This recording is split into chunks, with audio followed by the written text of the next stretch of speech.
Hi friends, welcome back to my channel. మా channel watch చేస్తున్న వాళ్ళందరికీ చాలా థ్యాంక్స్ అండి. నా వీడియో ఫస్ట్ టైం చూస్తున్న వాళ్ళు ఎవరైనా ఉంటే ఇలాంటి మంచి మంచి చిట్కాలు మీరు తెలుసుకోవాలనుకుంటే నా ఛానల్ని ఇప్పుడే సబ్స్క్రైబ్ చేసుకోండి ఫ్రెండ్స్. ఇంక ఈరోజు వీడియోలో అద్భుతమైన చిట్కా మీ అందరి కోసం చెప్పైపోతున్నాను. అది ఏంటి అనుకుంటున్నారా?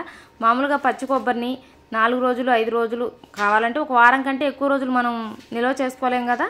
వారం కాదండి, నెల కాదండి, ఏకంగా సంవత్సరం పాటు పచ్చి కొబ్బరిని తాజాగా నిల్వ చేసుకునే అద్భుతమైన చిట్కాలు మీకోసం నేను చెప్పబోతున్నాను.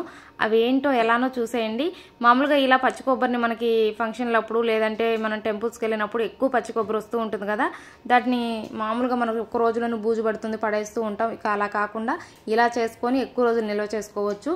చూసారు కదా, మామూలుగా ఆ చిప్పల్ని ఫస్ట్ ఫ్రిడ్జ్లో పెట్టండి. ఫ్రిడ్జ్లో పెట్టిన తర్వాత దాని మీద ఉన్న షెల్లు తొందరగా ఊడొస్తుంది, విడిపోతుంది. చూడండి చిప్పకి చిప్ప ఎలా వచ్చిందో.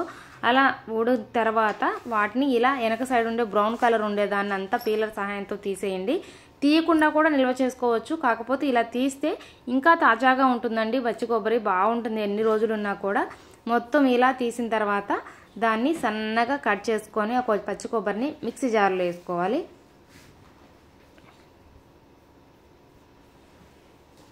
ఇలా చేసుకొని నిల్వ చేసుకుంటే సంవత్సరాల తరబడి కూడా పచ్చి కొబ్బరి తాజాగా ఉంటుందండి, అస్సలు పాడవదు. ఇంక మనం పచ్చి కొబ్బరి కావాలనుకున్నప్పుడల్లా తీసి వాడుకోవచ్చు.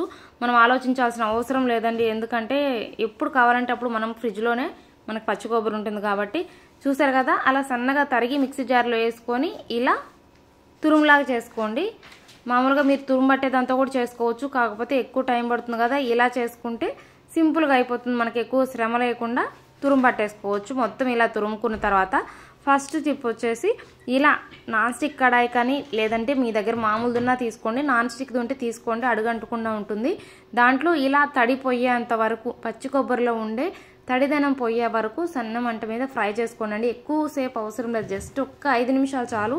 అందులో ఉన్న తడంతా ఆవిరైపోతుంది కదా. దాన్ని తీసి మనం సీసాలో కానీ డబ్బాలో కానీ పెట్టి ఫ్రిడ్జ్లో స్టోర్ చేసుకుంటే మనకి కొబ్బరి కూర రెడీ అయిపోతుందండి. మామూలుగా మనకి షాపుల్లో అమ్ముతూ ఉంటారు కదా, మన స్వీట్స్లో వాటిల్లో వేసుకోవడానికి కొబ్బరి కూర అని అమ్ముతూ ఉంటారు, చాలా రేట్ అది. అలాంటి కొబ్బరి కూరని మనం ఇంట్లోనే సింపుల్గా ఎలా తయారు చేసుకోవచ్చో చూసారు కదా. ఇంకా నెక్స్ట్ టిప్ వచ్చేసి ఇలాంటి ఖాళీ డబ్బా ఏదైనా ఉంటే తీసుకోండి. తీసుకొని ఈ కొబ్బరి తురుముని అందులో వేసి ఒక స్పూన్ సహాయంతో దాన్ని అంతా ప్రెస్ చేసేయండి గట్టిగా, కొంచెం కూడా గ్యాప్ లేకుండా బాగా ఒత్తేసేయండి, సరిపోతుంది. ఇలా అంతా ప్రెస్ చేసి దాన్ని తీసుకెళ్ళి డీప్ ఫ్రిడ్జ్లో పెట్టామంటే చాలండి. ఆ డీప్ ఫ్రిడ్జ్లో పెట్టండి. ఎప్పుడు కూడా బాగా గుర్తుపెట్టుకోండి, మామూలు ఫ్రిడ్జ్లో అస్సలు పెట్టొద్దు.